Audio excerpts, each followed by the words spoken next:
On this episode of Athletic Training Chat, we have Mark Husen, who is an athletic trainer in the Green Bay, Wisconsin area at Bellin Health.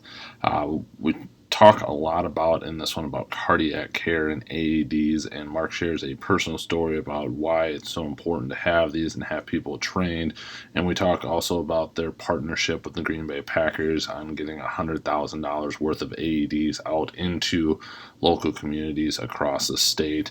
Mark shares all the work he's been doing for advocacy in those areas to really help drive safer cardiac conditions for everyone. We also talk about the importance of relationships and how those have impacted Mark's life and career, and really why it's so important to connect with YBs and truly understand what they are going through, what they see for the profession, and what we can do to help move the whole profession forward and do so together in that regard. As always, we are powered by Mueller Sports Medicine. Go check out their Revive at NATA next week, or make sure you connect with one of their reps and give it a shot. Price affordable as much as they possibly can be, kind of given everything, but also the highest quality backed by science. Go back and check out our episode on pneumatic compression with Lawrence White on that as well. But without further ado, please enjoy this episode.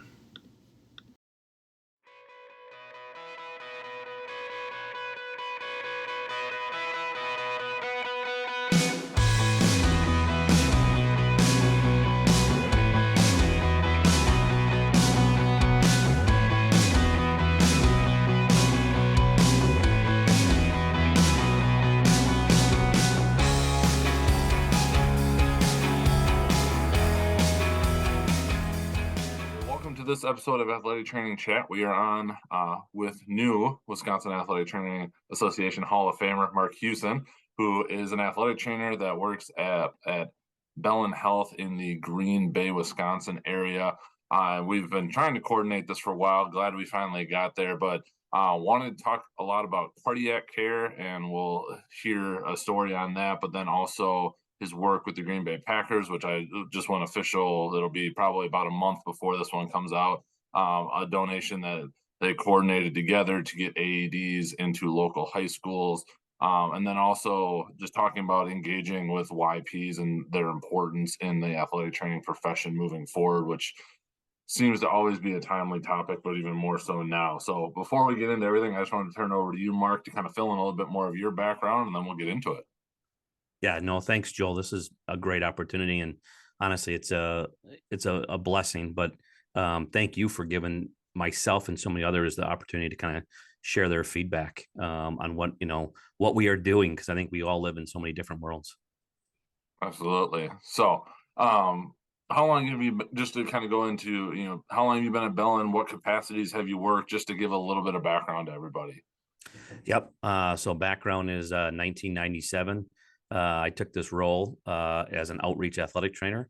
Um, uh, I was an outreach for about, I think 19, 20 years. And then the last 6, 7, but really it was an overlap for a couple of years. I've become more of an administrator. So handle a lot of our business and growth opportunities with outreach clubs and associations. It's been a wonderful blessing of where I've come, because I told my parents I didn't think that I'd be here more than 5 years. Just I think so many people talk about moving on to the next job, Sure. and I've been here 25 plus now. That's awesome. Well, cardiac care was one of the topics when I reached out to you that you wanted to cover, and you shared kind of a personal story as it relates to AEDs and how it's impacted you on a personal level. If you wouldn't mind sharing that, to just kind of set more of a background on why this is so important. Obviously, this past year with the NFL and Damar Hamlin, that continued to highlight the importance of everything. But if you wouldn't mind sharing yours. Yeah, no, we don't mind sharing it. We've always, my wife and I have always been very blessed, as you'll probably hear me say a lot. So my wife was, well, it probably goes back to the year, literally a month or two before we were going to get married. In 2010, she was initially running the Green Bay half marathon. It was a cooler day. I saw her at about mile 3, and she bent over and took off her arm warmers, retied her shoes, and I said, "Okay, I'll see you later at the end of the race." I was on a bike and went to the other side of the Lambeau Field, and I don't know, it was probably an hour later. I get a phone call saying, "We have your fiance at the hospital here," and I literally almost jokingly said, "No, she's running a race right now," and they're like, "Yeah, she was." Um, Long story short, she ended up having a cardiac episode that we still weren't positive with it. Spent 4 days at Bellin Health Hospital, and we're known for orthopedics, but we're really known for cardiology as well. And A lot of people said she had a seizure. She had tests over 3, 4 days. Nothing really came back positive.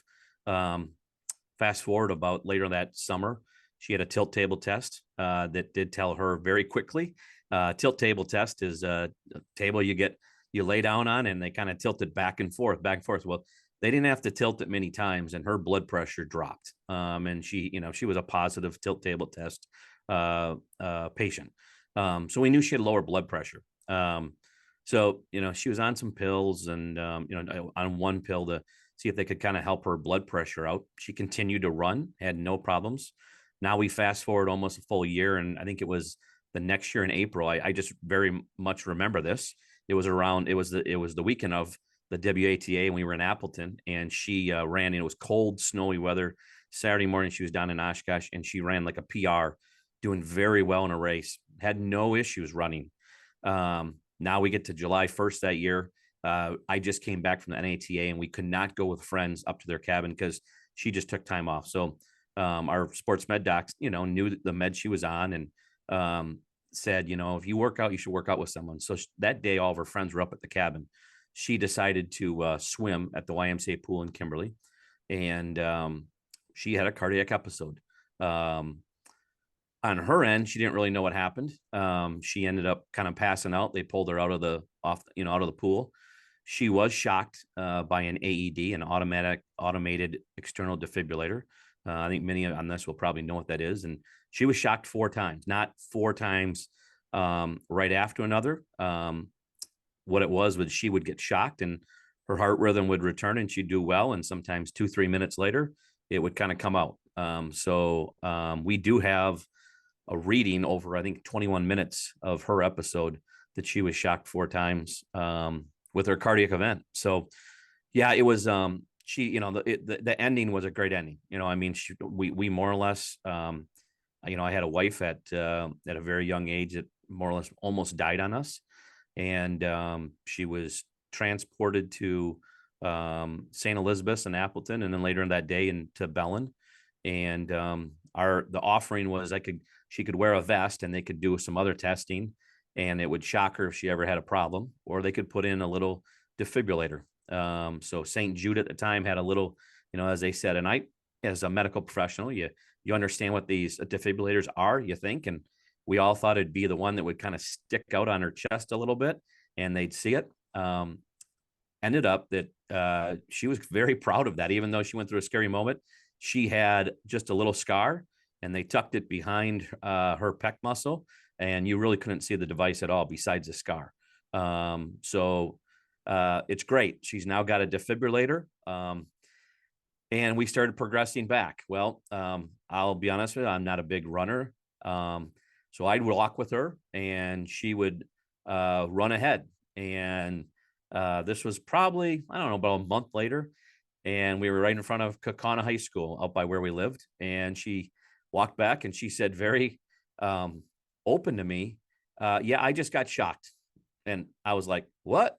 And I started going through questions, and she couldn't really give me answers because I was trying to drill her on, okay, what would he need to do? I knew what we needed to do when we left the hospital a month ago.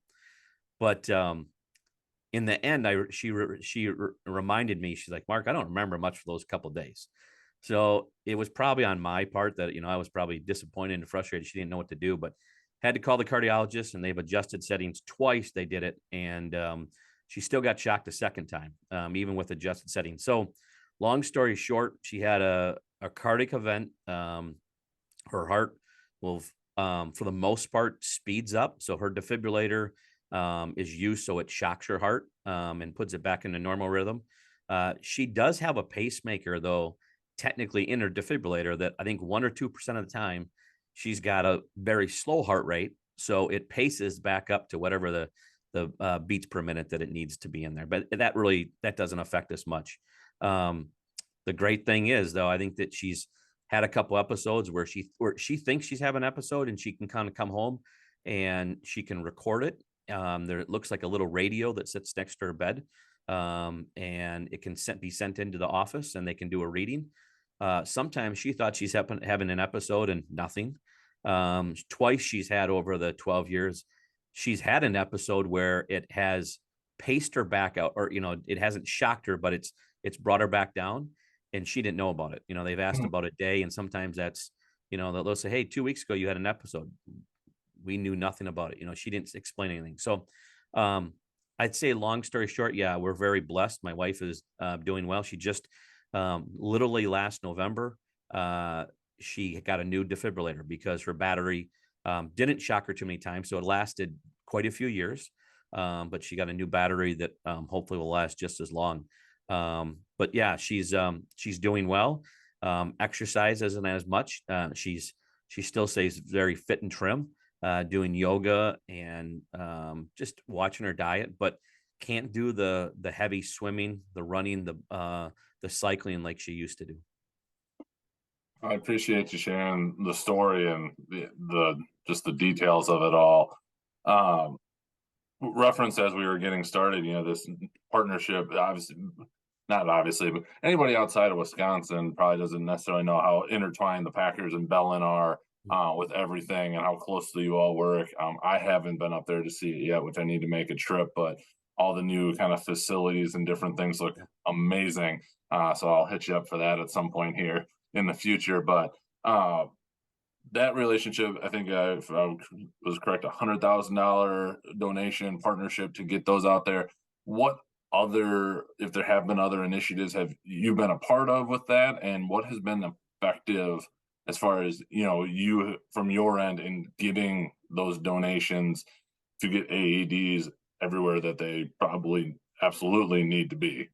Yeah, I think if we go back of after my wife's incident, I think it was, and I have plenty of staff members that teach CPR and have used it, and we want people to use it. It's, if you can use it as a teaching moment. I've always said I'm very blessed of my wife didn't die. And some situations people have. I stay connected with a gentleman who was running a marathon down in Akron. He was very blessed that he had two nurses that ended up. He had his cardiac event during the marathon, and literally there was a clinic up the road, and he got shocked by an AED. Not everyone has an AED available, and that's, I think, one of the big importance that we try to stress.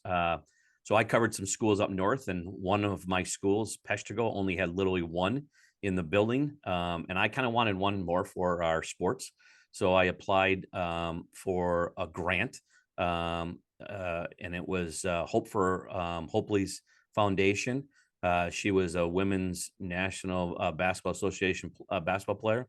And I'm not real sure if the grant is still available, but I won an AED that I was able to give back to the school. And I was very proud of that. I mean, as we know, AEDs, they're not cheap. That's the frustrating thing. I mean, some of them, if you want them, $1,500, $1,800, 2,000. I'm a big also proponent of connect with companies where you can get refurbished ones, or what are you really looking for, because you don't need to spend $3,000-4,000 in some of these units. What can get by to help out that incident for the time being, maybe till an ambulance gets there. And yes, an ambulance, EMTs, they have a lot larger AEDs and technology they can use, but these rural settings, it makes a world of difference. It makes a world of difference if you're in Green Bay, where there's plenty of police officers that may show up pretty quickly for an incident. But if you're in a rural setting, it could be 15 minutes, 20 minutes, 30 minutes before someone gets there. You'd hope not, but it could happen that way. So I think what I did early on was just trying to advocate for these. I think the other thing I tried to advocate for, going back to my wife's incident, was when I went through training many times with CPR, people talked about, pull the USB chip or pull the chip out and you can use that. And it'll have the recording. So with my wife's episode, and I get it, from the wise perspective, they were probably a little worried of, what are we going to do with this? I asked for the AED right away. It went into a holiday weekend. The device salesman was like, I'm leaving for Europe. There's nothing I can really do. And it was frustrating. So long story short, we ended up, like, as I said, 22 pages, or I think it's 21 minutes. And I don't know, I think it's 12 pages or whatever it is. We have a full episode of, I can see where my wife was shocked and where her heart rate, where she went really well, and how she then, her heart, the cardiac incident was starting all over again. That was the reason I tell this story. Was it was huge for us when we went back in. I think it was 2 weeks afterwards, and they really couldn't give us an explanation of what happened to my wife, Hmm. because she had all these tests from a year ago. She had a tilt table test that she was positive for a lower blood pressure, but why she was having this, they weren't getting a lot of answers. Well, when we walked in with this document, I remember the nurse practitioner was like, you could see her eyes get big and said, okay, I need to go get the cardiologist. And at that point, it changed the game, because now they had a fully confirmed document saying, here's what she had, and this is at least what happened from shock and continuing on. So um, I just stressed everyone of, you don't need to leave the incident with that USB or that information. AEDs retain this stuff. I've been told some of them will retain it for the life of it, because Okay. most people aren't being used unless you're using these AEDs every single day where they're shocking someone. Sure.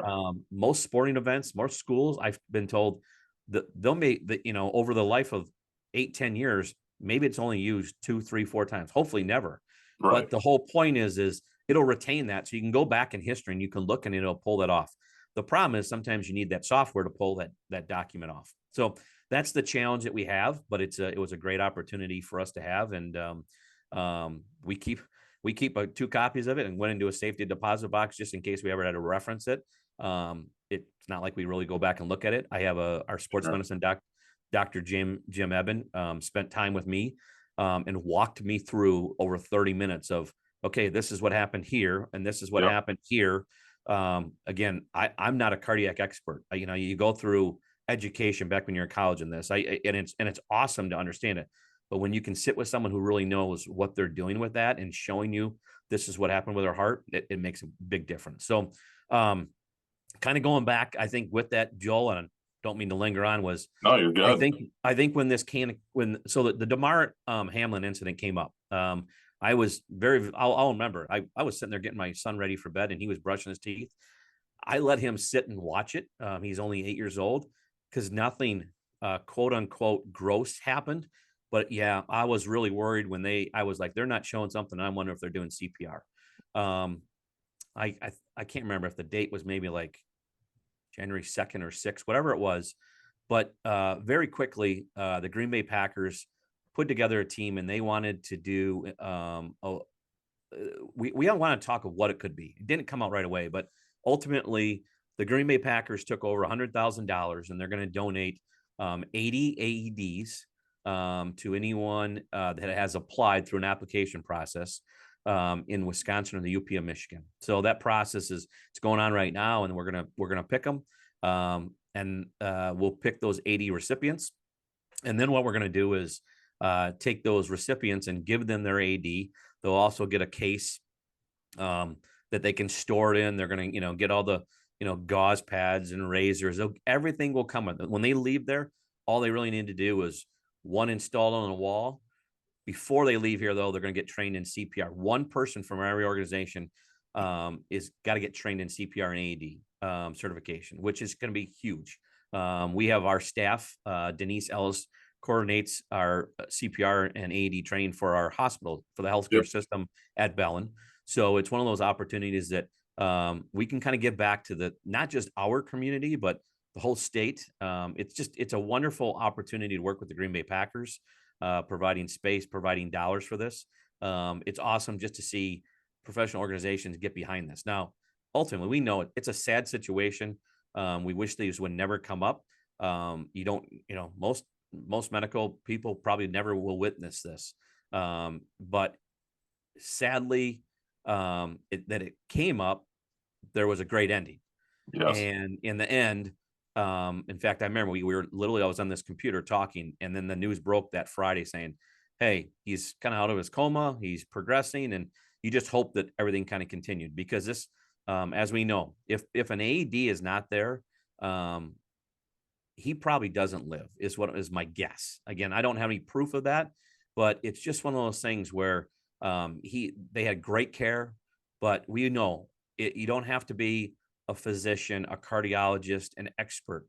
If you have an AED and you can learn how to just put the pads on, and then, I guess probably the biggest thing is turning the device on. Most devices now will walk you through it, and if they Yep. do that, it's just a great opportunity to honestly give someone's life back, because that quickness has happened, or um, in some cases, it may be till that ambulance gets there, and maybe they need medications. Maybe they need to be transported, whatever it is, everyone should have been transported if you're going to hooked up with an AED, but that extra care can happen. But especially in these rural environments, as I stated before, you could be 10, 15 minutes and it's going to feel like 2 hours waiting for an ambulance to show up. Absolutely. Anything else around cardiac care and getting AEDs and things like that that you wanted to touch on before we kind of jump into you know relationships and that whole conversation there? Yeah, I think just when it just goes back, if you don't have an AED, I think there's multiple places you can Google. I think AED Grant is one. Yep. AED Superstore is and again, full disclosure, we don't get paid to do anything with them, but AED Superstore was a great organization to work with, and they've got grant programs. And a lot of times, if you're looking to match what you already have, reach out to those same vendors. There's so many different AEDs out there, and very qualified. I'm not going to say you got to go with one device or another. Right. Sometimes people want to say, oh, you've got to match all the AEDs. Well, sometimes that AED that was purchased years ago now went up in cost, and maybe you can't afford it. But if you have for another venue a different brand, it's okay. It's not that big a deal. But if you're doing a first time purchase, talk to these companies and see what deal. If you're going to purchase 8 at a time, see if they can give you a deal. And ask those questions. Ultimately, it's having an AED available, and showing them where it is. Again, putting it in the back room or a back locked closet does no good. I was one of those people that used to say, geez, if you put it in that box, how many are stolen? I just recently saw something on social media where, and people were criticizing it, but I was reading the comments. It's an AED that's in a box. Supposedly you call 911 and 911 has the code that you punch in to open up the box. And a lot of people were like, well, geez, what happened if they don't have the code? But there was a lot of people that said, I've installed those, and our 911 dispatch or whoever, they know the code, and it opens it up and they can use it. And I think what they're doing is preventing theft, but I Sure. can't honestly tell you one time that I've heard anyone say, yeah, our AED's been stolen. I haven't heard that one either. Yeah. And I'll Thankfully. admit, probably years ago, it was probably our fear, but and I think the great thing with these is, even if it's stolen, you know, let's say it's a school setting and some rascals students wanted to grab it. They're not going to be able to shock anyone. We have to remember that they can't just take that Sure. unit and they can't just shock someone by hitting the button. It's not going to allow them, Yep. because it's got to have that reading. So it's kind of like a worthwhile piece of equipment. Yeah, it's a lot of money. We don't want it to happen, but the good thing is it just doesn't happen quite a bit. Definitely. The other topic we had gone on was just relationships and their importance and kind of covering a whole gamut. And so kind of the first one is, you know, you worked in the outreach setting, which is its own unique Yep. um, beast, for lack of a better description, but then also in the clinic. What had been some of the most essential relationships that you forged in those settings, and also just kind of highlighting the importance of those? Yeah, Joe, I think this is an awesome topic. Um, I use it a lot of times, relationships, relationships, relationships, and I think they matter. I think over time, what they really are is friendships, friendships, friendships. Um, I think, as we know, athletic trainers maybe aren't always valued, and people don't understand what we do until that bad situation. And knowing that people can reach out to you and you can help guide them is a good feeling. I think if you, again, I think I was 19, 20 years at the schools I was at. This wasn't always about a student athlete. I had a principal during a blizzard, literally was just moving a snow mobile back into his garage, and something happened and he had a bad leg fracture. He was able to give me a call, and I was at least able to kind of guide him of what's the next step we need to go, because we have a blizzard that's going on. Mm-hmm. And yeah, ultimately he needed a lot further care. Now, we talk about those relationships. I was single at the time. I remember, I didn't mind that he called me it was probably 10:30 at night. I got married later on in life. So I did take the phone calls. People called me at Yep. 8, 9, 10 o'clock, sometimes 6 o'clock in the morning. They're not fun phone calls always take. You want to, you're trying to respect your own time. Yep. And I do sometimes I'll stress that I think that we need to take our own time and set limits. When I got married in 2010, I think I started telling people, listen, kind of like after 9 o'clock, I won't pick it up. Leave a voicemail. If it's urgent, I'll call you back. Or if not, I'll go to you the next day. But it goes back to, this isn't just always relationships about orthopedics or just student athletes. Um, I still get, people have my phone number hasn't changed. It's my first, I did have I'm going to show my age here. I had a bag phone, but my phone number was the same number, and I've kept that. I just didn't want to take a work phone and a personal phone. So I've kept that number, and I've had now athletes that now have kids that have called me. I've had people that have been out for 10 years, their kids are moved on, but the parents still have it. Um, Maybe they're looking for someone because grandpa needs a total hip, or maybe Yeah. they're looking for someone of, hey, we had a heart attack in our family. Who's the best cardiologist? I don't know who's the best cardiologist, but I can get you to our cardiology group, or we Sure. may have Sure. multiple cardiologists, whatever it is. But I think it just goes back of the relationship factor, that it doesn't matter if you are 6 months in the profession or if you are 25 years in the profession. I think that the relationships we have is huge. Um, and I think it's huge for life, for a long-term life, and even if people leave a school, they're going to remember you. And we don't, I've always said, I used to love it that I was getting paid to go to athletic events, and I was hoping that I never had an injury. That would be a great job to have. Right. They don't always see you though. If you have a kid that went off to the hospital for a bad concussion, you're going to check them till 2 o'clock in the morning, or it's a broken leg, or it's a follow up. There's so many different things and so many great stories that athletic trainers have. They're not always shared and well represented, but I think it's those relationships, and we know that when people have a tough time and they need to reach out, if you can help guide them, that should make you feel really good. One that I think you mentioned and was we were going back and forth is ATs serving as the kind of the keystone of an athletic department. Could you kind of elaborate on that? I think there's a lot of people that are probably nodding their head as they're going to listen to this and being like, "Yep." But could you just kind of elaborate on what you mean by that, and those essential roles? And I use roles very widely of Yeah. athletic trainers. Yeah, I think it's I think when it comes down to it, doesn't, like I said, it doesn't matter if you're there 6 months or, I think you get that credibility over years.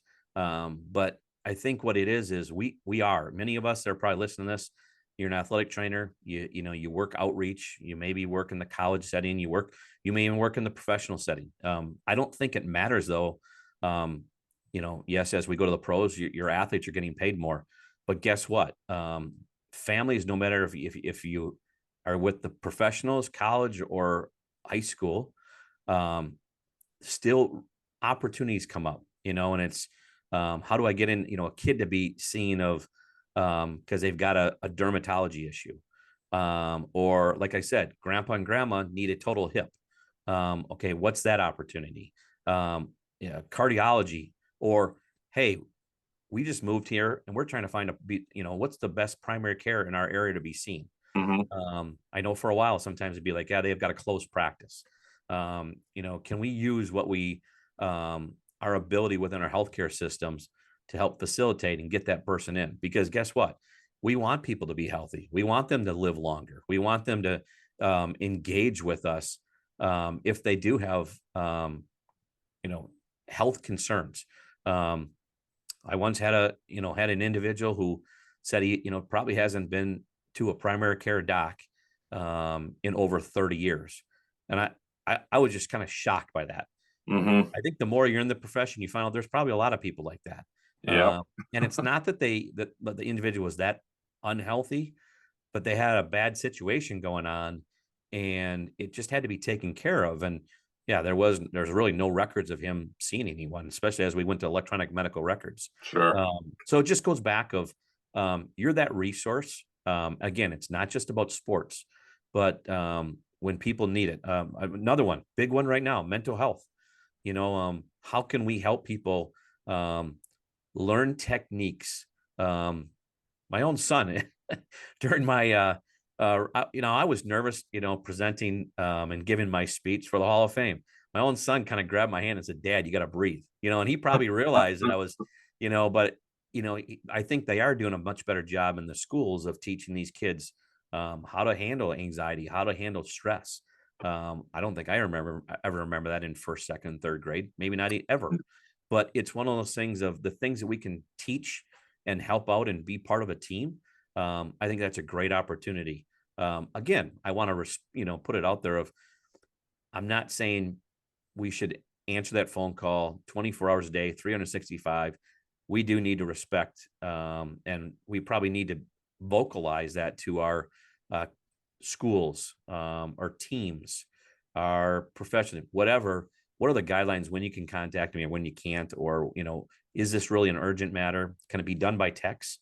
Can it be done by, and you always want to be HIPAA compliant. I get that. But, Yep. sometimes, hey, I need to talk to you about something that happened 6 months ago. Can it wait? So Sure. Sure. it's just one of those things. But I think that in the end, if you can be that resource for everyone, that they can pick up that phone call, it's an awesome feeling.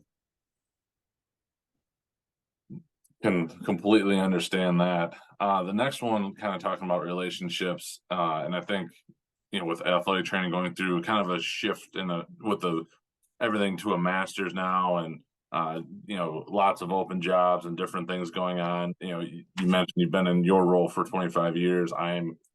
Think I'm just on like the back end / just outside the YP technically, but then just looking at our own state association meeting where half the attendees are students. Thoughts on connecting with those YPs or those soon to be professionals, and building a stronger profession and ultimately kind of taking that next step in athletic training for the profession to continue to advance it as it has over the past however many years. Yeah, Joel, I think it's an awesome question. Um, I think so. I've been here 25 years. Yeah, I'm starting to feel a little bit older. I'm not old, but I'm older. But I would also sit there and say I would hope that anyone my age and even younger, though, I think the first and foremost is if we can look back and help mentor. That was one of the things I talked about in my speech, because we can help mentor a young male or female and guide them. Maybe they have questions here and there. Maybe it's every couple of years, but if we can mentor them, I think it's huge. I will give credit to Tom Abdenauer, was the head athletic trainer of the Golden State Warriors. I was very blessed in my hometown. We took care of a family who owned the Milwaukee Bucks, and he sold it and bought the Golden State Warriors. When I was in high school, I kind of wanted to do something with athletics. I didn't really know that much about athletic training, but Mr. Fitzgerald ended up connecting me with Tom, who was the head athletic trainer with Golden State Warriors for many years. And to this day, I still have the NBA little glossary of terms booklet. And it was huge. It kind of inspired me. I kind of, okay, what's the difference between a sprain and a strain? What's a concussion? What is the ACL? What does it stand for? It was all those, and it was probably about a 40-page booklet, but that was huge for me, and that Tom reached out, sent me this little packet. Again, we live, I live in the Midwest. He lives out West. Finally, it was actually at one of the NETA conventions. I was able to connect with Tom and introduce myself. I mean, we've stayed connected now on social media, but what a Sure. great opportunity it was. But I've had other ones up here. Pepper Burris, who was an athletic trainer, Red Batty equipment manager of the Packers. I would say both those gentlemen, they never looked at it as, hey, we're with the Packers and don't bother us. Hmm. When I was up here in Green Bay and then returned for my job, they always were willing to talk, to share um, their their experience that they've gained, um, and that knowledge can be built. Now, I will say things that maybe it was that we all learned 10, 20, 30 years ago may not all apply today. And I think the same thing is when you try to mentor someone. I'm trying to do more of that where I can say it's mentoring, but what I really hope is these young kids are coming to school with maybe more education than I got. Uh, Sure. and it's changed. I mean, great example would be concussions. What I left for concussion care was great care back in 1997. It's what we knew. We Yep. didn't have though sway. We didn't have impact testing. We didn't have a lot of this stuff. So, Sure. you did the fingers. How many I'm holding up, or you asked a few words, and that's how it. That's how you evaluated someone. Um, I would also take those same kids and say, what can we learn? And ultimately, how do we bridge that gap? How do the young professionals teach us? And like you said, sometimes, everyone sometimes asks, what's that definition of young professional? Um, I don't care if it's 25. I don't care if it's 30. I don't care if it's 35. I think we all need to mentor and help mentor each other. No one's better than another. Um, just even doing this role as an administrator, I'll tell you that it's nothing that we learn in school. Um, Right. but it goes back to the same thing, relationships. It's staying connected. Now, was I there for every single person? There's probably someone saying, well, he never picked up my phone call. Hmm. Um, that's the truth. I didn't pick up every single phone call. And there are some tough patients, and we know some there are easy patients.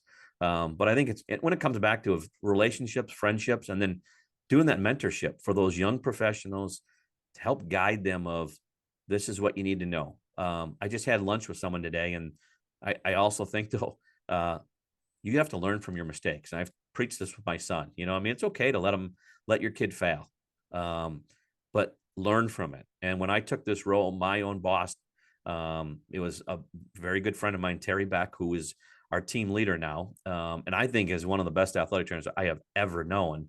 But he said these guys will make mistakes.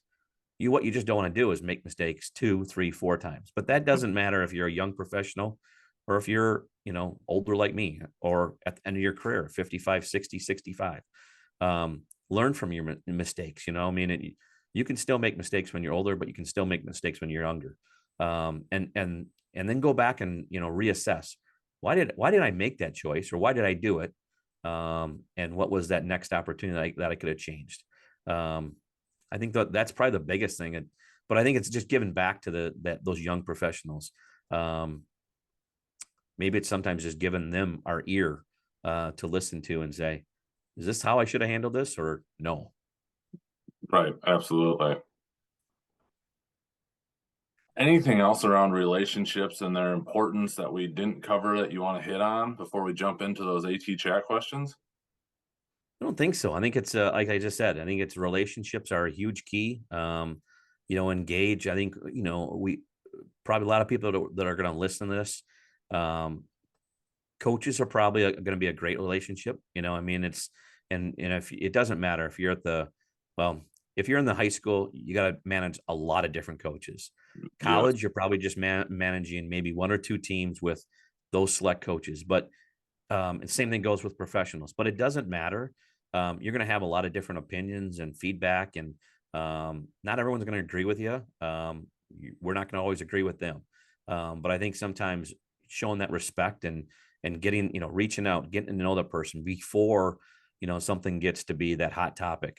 And I think in our setting, which applies to many, outreach, get to know your guidance department, get to know those key teachers, get to know your principal, your superintendent, your school board. Um, I think sometimes attending events in that town or I know it's not always financially, we can't always, throw $1,000 at doing some sponsorship, but if you can attend an event and spend $40 on a ticket, I think some people appreciate that. And it's just a great opportunity. Awesome. First question. Where do you see athletic training going in the next 5 to 10 years? Um, I think it's a great question. Especially in your administrative role. Yeah, no, I agree. I think it's already starting to happen. I think we're getting, and I think this is across the United States. Um, some people want to blame COVID. Some people, I think it happened before COVID. I think COVID just emphasized this probably a little bit more, but I think we're getting less kids that are going out for high school sports, which means maybe less people are going off to college and playing sports. And whatever happened to the pros, the pros will always be the pros. Yep. But I think we need to remember we have to shift our focus a little bit with weekend warriors, with clubs and associations, AAU teams. Everyone can have opinion. I'm calling out AAU, but I'm not calling it in a bad way. I've seen social media where how do you handle these kids if they're getting injured in AAU, and should you treat them when it's in the off season, but they're not really your athlete for your in season? And I've always kind of shook my head with that. I'm thinking, if you're the athletic trainer for the school, I kind of consider you the athletic trainer for that community. If someone has a question, it provides an opportunity for you to give them care at your healthcare facility. Now, I'll be the first to admit you have to balance how much you're seeing and when you're seeing them, and prioritizing, hey, if you work for the school, those Mm-hmm. in-season kids should get that priority. But when do you handle the off-season kids? When do you handle those off-season kids that are doing something not part of your school? That just gives you that opportunity. So even the weekend warriors, we have people that are 30, 40, 50 years old that are being very active and getting injured. We can't always just look of everyone's going to come through the high school. Everyone's going to come through the colleges. Doesn't always happen that way. So if you can be that resource for individuals, I think it's a huge opportunity that you can use your education and then help guide them for healthcare. Everyone wants to, fight for that individual coming to your facility. Well, that's a great opportunity. So I think that's one. Absolutely. I think another one. So I think it's, as I've said, you've heard me talk about outreach. I think is huge, but there's a lot of athletic trainers that will do college and at all levels as well as professional. I think it's awesome. Even at the professional level, there's a lot more pros that are employing athletic trainers across the board, 2, 3, 4, 5 staff members plus interns, which is a great opportunity. That wasn't always the case 20 years ago. With that being said, I think some people say, I want to change the pace. I don't want to work late in the evenings all the time. So I think there's some people that have jumped in, and people call it different. The industrial athletic trainer, the occupational athletic Yep. trainer. I think it's, I'll be the first to admit, I don't think I know everything about what those opportunities are. A good friend of mine, Dan Tramp, is a member here in Wisconsin and help, we've done a lot with reimbursement, and Dan runs his own business, and he travels across the country doing a lot of that business. I think everyone has to assess what kind of business you're going into, how you want to help them. There's guidelines because of OSHA and what's a recordable incident. It's not your true outreach or college athletic situation, but people doing a repetitive movement every single day, 5 days a week, 52 weeks out of a year. Somewhere it's, they may end up getting injured on the job, and you need to, assess, is this a work injury? Is it not? Or they got injured on the weekend, or, on the weekend, and then they came back to work and they can't stand all day long. So what Right. do you need to do? So there's a lot of different, I think that industrial or just in the workforce, I think athletic trainers can provide so much. Again, maybe it helps out with the hours that you work, where you're not having to work nights all the time or weekends all the time. Yep. But there's new regulations. You can't just say, I'm going to jump and become an industrial athletic trainer. You better understand the regulations that are out there, and you better understand, how are you going to get paid, and what's reimbursable, what's not reimbursable. I think the other thing is, I've been blessed here. Our sports medicine doc Dr. Jim Eben, and he's our medical director. I knew in college, and I had my opportunity to take a job here, and I did. And he's become a great friend. His entire family has been very good friends. We actually just hired his son as a foot and ankle surgeon here. Right. I will say though that having docs that will engage with athletic trainers, we have to remember there are some docs that maybe don't have a clue what an athletic trainer does.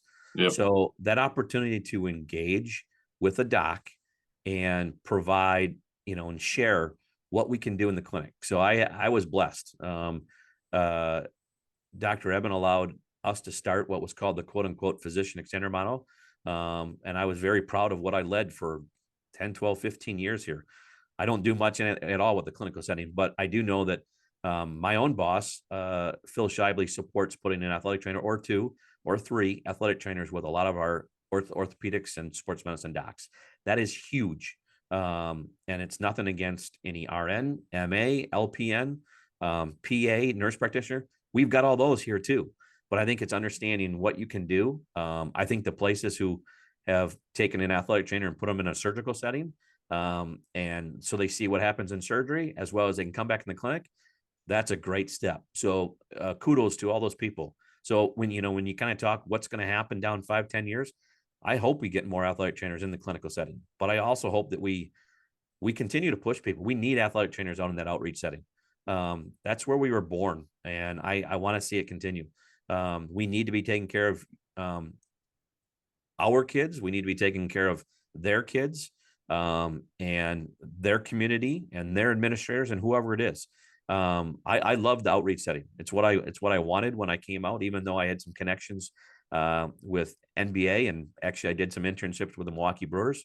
I loved it, but I ultimately chose this setting, and I think it was just a great opportunity to get to know so many people. Absolutely, and I agree with that one. I know that change of pace happened for me, so it's worked out pretty well. What advice would you go and give yourself as a young athletic trainer, and if you could kind of set when that would be? To me, it's an easy one, and I think it's become a fault that I had a major problem with, and I think I still try to work with it. Listen, I like it. listen before you react. It's still told to me. Probably my wife tells it to me. Probably my son tells me. My own coworkers told me. I don't. I have German heritage. I got Italian heritage. I'm probably stubborn, but I've also gone through some training, and I think as a leader, but this doesn't just apply as a leader. We all need to just listen more. I think again, it goes back to that. Can we help guide and mentor that young person to say, listen for the key components of what they said or what they didn't say, maybe, or listen and really understand and sit back and think. You don't have to react to it and jump all over that. So I think the easiest thing, and I would tell it to someone who has been in the profession 30, 35 years. You know what? Sometimes listen. I'll admit it's hard to change that. Yep.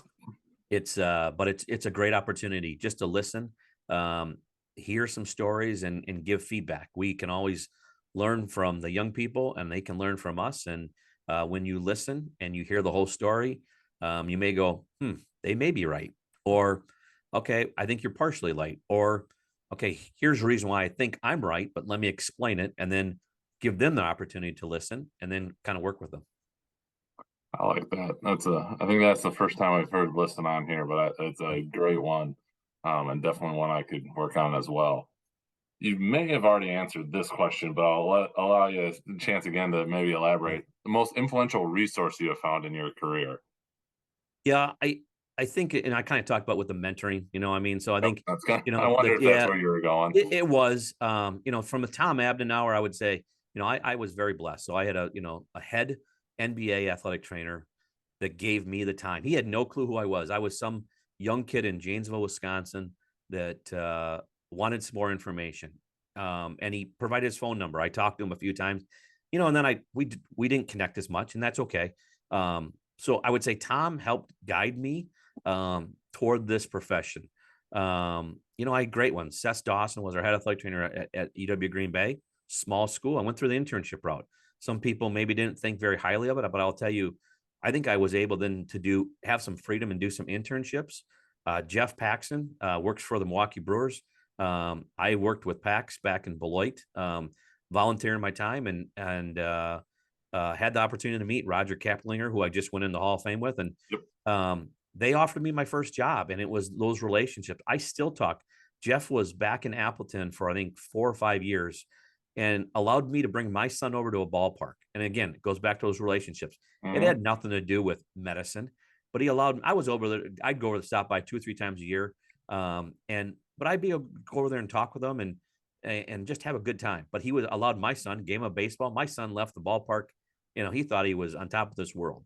Sure. Uh, I think here, I mean, Terry Beck is a good friend of mine. His own son's my godson, but Terry is one of the best athletic trainers that I've ever known, um, and has helped just guide me. Or you kind of have someone you can bounce an idea off of, or hey, I'm struggling with this. How would you handle this?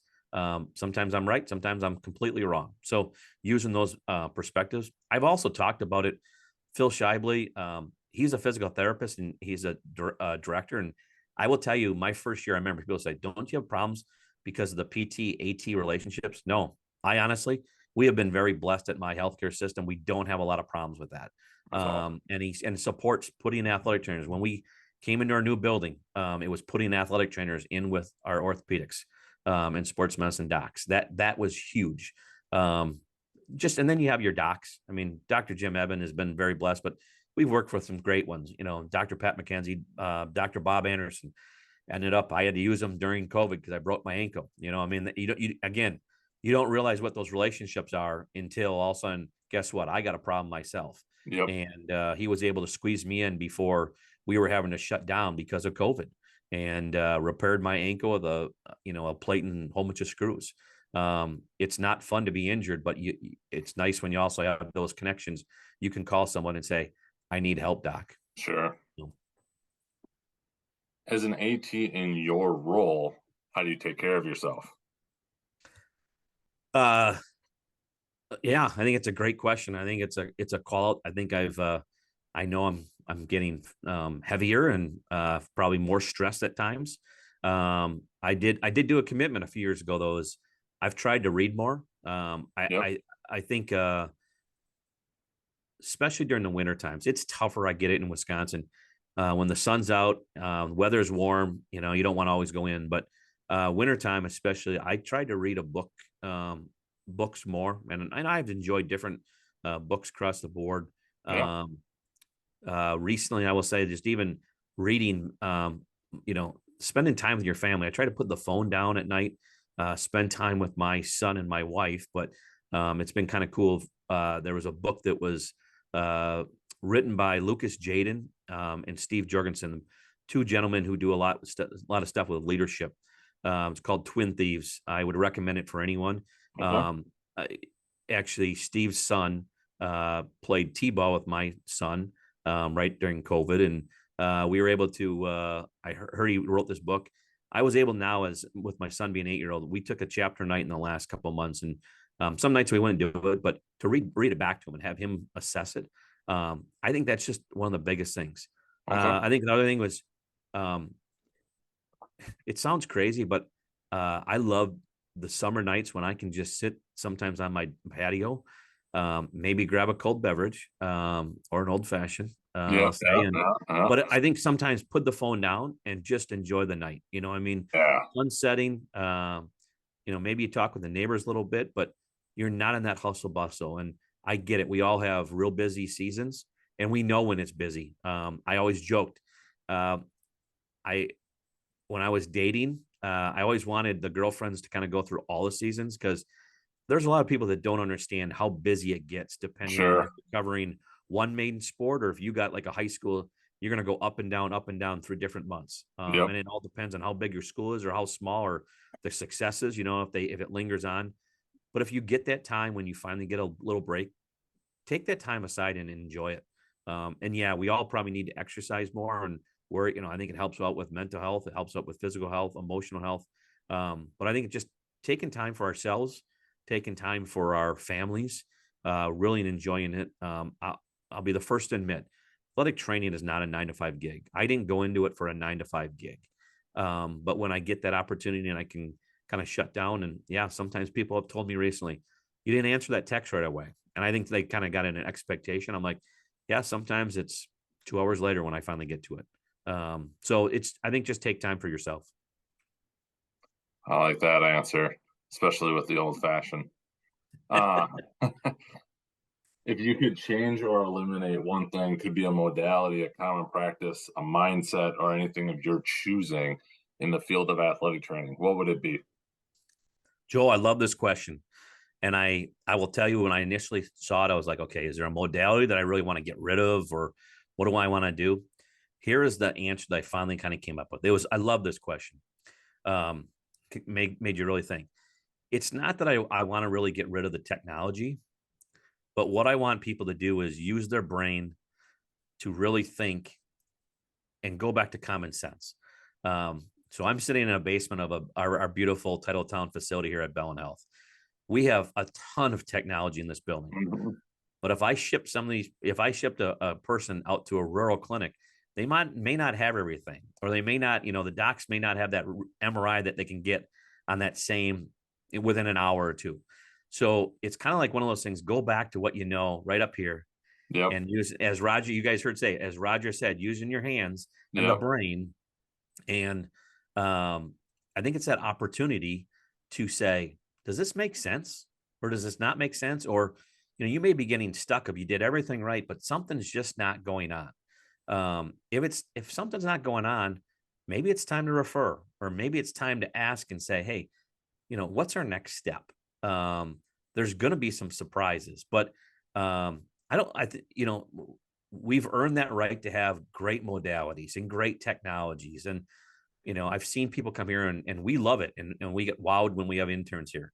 Yep. But what happens if you take a job in rural America and you don't have 75% of stuff? You still need to know Sure. that brain. You still need to use your hand and saying, why can't this person cut? Or why are they swelling up? Or whatever the question is. And so maybe it's a discussion with the patient. So I don't think I'd ever get rid of anything, but I'd say just go back to the basics and use those and refocus on those. I think that's a great answer, and I'm really glad that you mentioned that. I found myself go through that definitely in my own career, just bringing it back to what you do and what you can take with you. Yep. Final question. What does being an athletic trainer mean to you? Uh, it really does mean the world to me. Um, I am so proud, not of myself, but I'm proud of the people that I've worked with. This isn't about just, I've talked about this in other talks. This is like my family here. We spend a lot of time here at work. So I've got a great family here. But when I was out at schools, I had a great family out there. And um, it's not about that we always have to be the best. And you don't always have to win that championship, but to know, I mean, we've heard people say it, you bring someone back from an ACL, or a rotator cuff, something that's a long-term rehab, and it's an awesome feeling. And I think being an athletic trainer, uh, I've always said I want to be part of athletics. That was my goal. What did that mean when I was 17 and 18? I didn't really know. I did. Do I want to become an equipment manager? Did I want to be at work on the grounds crew? I wanted to be something with athletics. I had a brother and sister who were straight A students. Uh, my sister did really well and was in computers, and she speaks language unbelievably. My brother does a lot sitting at a desk every single day, and I said I never want to do that. Mm-hmm. I'm doing a lot more of it now, but Sure. I will tell you, my brother, he loves it. I just don't think I could have done this when I was 22, 23 coming out. Yep. I think I learned to really love what I'm doing now with my job. It does provide me some opportunities to sometimes get home, and then I work later at night once my family goes to bed. But being an athletic trainer, that's why I say make sure we share with the young people what athletic training is all about. Where did we come from? Not to say that we didn't have everything, because we had a lot of great things, 20 and 30 years ago. But I will also sit there and say there are a lot of great things now. That's why I say don't give up everything. technology and modalities, we can use them. We've worked hard to get to that place. But I would say we also have a great opportunity as an athletic trainer to share our knowledge and our guidance with so many people at so many different levels. And then it goes back. It's that relationships and friendships that we have with teams and kids and coaches. And it's just an awesome feeling. I like it, and I appreciate the take on that. Yeah. To just fully wrap up everything, if people wanted to find you, connect with you, reach out, what would be the best place for them to do that? Yeah. I do have Twitter. So that's Mark, and then my last name, Husen, Husen, and then it's just ATC. That's probably the easiest way that I probably have done a lot with work. I'm on Instagram. I think it's my last name dot and then Mark. Um, I'll admit sometimes I'm not always as savvy on that. I'm new to that. When you're almost 49, I'm still considering myself I, old on that. But I mean, yeah, I mean, people can reach out to me. Even I have no problem. People you want to email me as well. They can email me at work. I think the more we have to break on the bottom line is when it comes down to it. I love it when I love going to the WATA to our districts to the national convention. To me, it's not always about hearing about ACLs or concussions or mhm. rotator cuff or whatever, any type of rehab. And I don't mean to say anything's bad. I love the network and just sit there and say, hey, Joel, I hear you got this, you have this new program. Can you talk to me about that? Yep. When I've been blessed from Marge Album to, Clark Simpson. There's so many people within the Midwest that have been willing to share their knowledge. We all need to do a better job of that, I think. And I think that helps. It's not about competition. It's about, showing your true value of let's learn together. And maybe this worked for me and maybe it won't work for you, but sharing that knowledge and networking is an awesome opportunity. Totally agree. And I was going to mention it earlier when you were kind of talking about the relationships. Like, even for me, it's still tough to convince myself to go and like reach out to a now Hall of Fame member, to make that introduction. But I have not run across where it has gone and been a horrible experience. So just continuing to encourage anybody listening, reach out to that person, connect with them. If you don't hear back from them the first time, try again, because things get missed, things get busy, but it is worth it because you never know what kind of connections you're going to establish and how impactful they can be to your career. So just to echo a lot of what you said, I'm still working on it myself, but it has been a good thing when I actually go and make myself do it. Yeah, Joel, and I think the biggest thing, it doesn't, winning this award, it's been an awesome last couple of weeks. I can't thank so many people, but I will tell you, guess what? You also have to be very humble. It doesn't matter if I'm in the Hall of Fame or not. There's a lot of people that should be considered Hall of Famer. There's a lot of great people that have helped me out along the way. And the list is so long. It's just one of those things of over the years, but that also goes back to our communities. It's the families and friends and people we've established great relationships with. Again, we use that term, but it it's just taking that time. Invite someone out to a lunch, grab a cold beverage. You're at the national convention. Like I said, I was very blessed the first time to walk up to Tom Abnauer and said, Tom, are you going to be here? And he's like, yeah, I'll be there for he wanted to represent the other Hall of Famers. And I ended up catching him in the back and just had about a half an hour chat. It's giving that time. If we can give that time and you can set it up, take it, sit down and, hopefully it even extends to other further conversations. Absolutely. I get it. We're all busy, but find that time that you can sit down. And maybe it's got to be scheduled. Maybe it's months later after the season, but take that opportunity. Agreed. Well, thank you for your time. I really appreciate it. Congrats again on the Hall of Fame and getting this AED thing up with the Packers. And we'll be sure to connect here, hopefully again sooner than the next WATA convention. Well, thank you guys.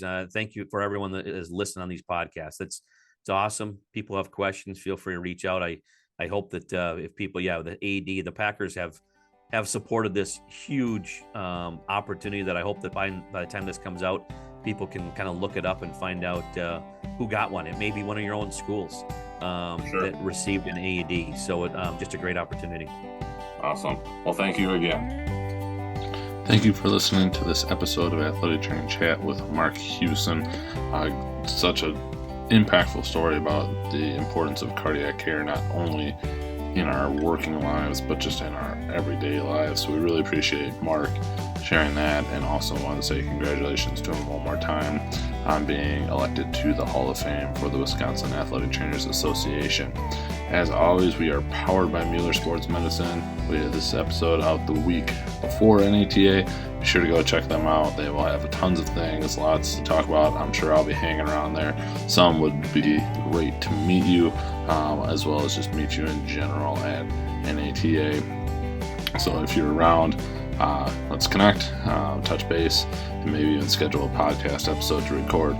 But we appreciate you listening. Thank you again for all of that.